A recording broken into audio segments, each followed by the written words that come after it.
ঈশ্বরচন্দ্র বিদ্যাসাগর বলেছেন, কাউকে ক্ষমা করা একটি মহৎ গুণ, কিন্তু একই ব্যক্তিকে বারবার ক্ষমা করা হলো বোকামি।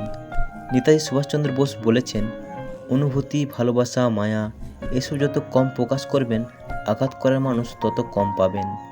রবীন্দ্রনাথ ঠাকুর বলেছেন, রাগ, অভিমান, ভালোবাসা বোঝার মতো ক্ষমতা সবার থাকে না। মাদার টেরেসা বলেছেন, যে মানুষ অন্যের অনুভূতির মূল্য দিতে পারে না, সে কখনো কাউকে ভালোবাসতে পারে না। এপিজে আব্দুল কালাম বলেছেন, এক কথায় সেটাকে সাফল্য বলা হয় যখন তোমার স্বাক্ষর অটোগ্রাফে পরিণত হয়। গান্ধীজি বলেছেন, নিজের যোগ্যতার চেয়ে কম যোগ্যতার মানুষকে ভালোবাসুন, সে আপনাকে অনেক বেশি মূল্য দেবে। কখনো আত্মসম্মান বিসর্জন দিয়ে কোনো কাজ করবেন না, কারণ আত্মসম্মানহীন মানুষ একজন বিবস্ত্র মানুষের মতো।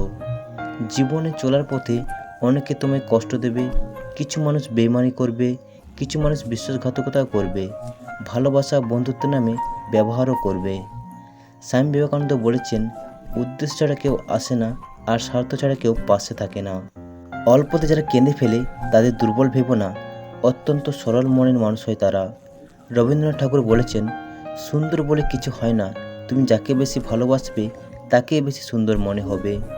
যে তোমার পছন্দ করে তার প্রতি সুযোগ নিও না, যাকে তোমার প্রয়োজন তাকে ব্যস্ততা দেখিও না।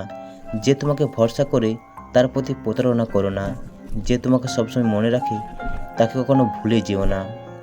কাউকে কথা দিয়ে কথা রাখাটা পৃথিবীর সবচেয়ে ভালো মানুষের পরিচয়। কাউকে ভালোবাসলে অথবা কাউকে আগলে রাখার প্রতিজ্ঞা করে তাকে ছেড়ে চলে গেলে এটা পৃথিবীর সবচেয়ে নিকৃষ্টতম কাজ।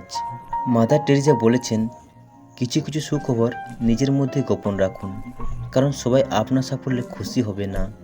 রবীন্দ্রনাথ ঠাকুর বলেছেন, একজন মানুষ যতটাই শক্তিশালী হোক না কেন, তার প্রিয়জনের কাছে সে সর্বদাই দুর্বল।